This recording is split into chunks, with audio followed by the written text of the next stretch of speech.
প্রথমে ভাবছিলাম যে অনেক সময় লাগবে, আবার অনেক মানুষ থাকবে, উঠতে পারবো না, কিন্তু এখানে আসার পরে এরকম মনে হচ্ছে না। ঢাকায় 5 বছর থেকে আছি চাকরি সুবাদে।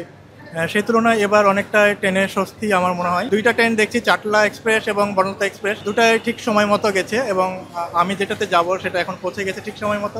আমার মনে হচ্ছে যে অন্যান্য বার অনুযায়ী এবার আলহামদুলিল্লাহ অনেকটা ভালো। এখন পর্যন্ত অনেক ভিড় বা অনেক ধাক্কাধাক্কির পরিস্থিতিতে আমরা পড়িনি। 27 তারিখের টিকিট গত 18 তারিখ দুটাই করেছি, কোনো বিভ্রান্তি হতে হয়নি। নর্মালে 200 টাকা ছিল, কিন্তু ঈদ তো 50 টাকা একটু বেশি হয়। টিকিটের দাম বেশি দেখছি। টিকিট আপনার যেগুলো এক্সট্রা বগি আপনার ছাড়তেছে, সেগুলোতে আপনার 30% বেশি নিচ্ছে। যখন অ্যাপসে যাচ্ছি তখন নোটিফাই করতেছে যে আমি কি 30% বেশি দিয়ে টিকিট কাটতে ইচ্ছুক কিনা। যখন বলছি ইয়েস, তখন সে আমাকে সিট দেখাচ্ছে। টিকিটের দাম আপনি আগে যা ছিল তাই, কিন্তু 50 টাকার সাথে জরিমানা হয়েছে।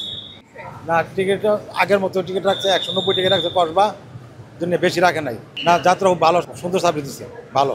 কোনো ভিড় ট্রেন নাই, কোনো ঝামেলা নাই, ছাদের পুরো মানুষ যা ট্রেনে। আর এখন আরামে এসে সিট পেলাম। অন্যান্য বারের থেকে এবারে অনেক ভিড় কম।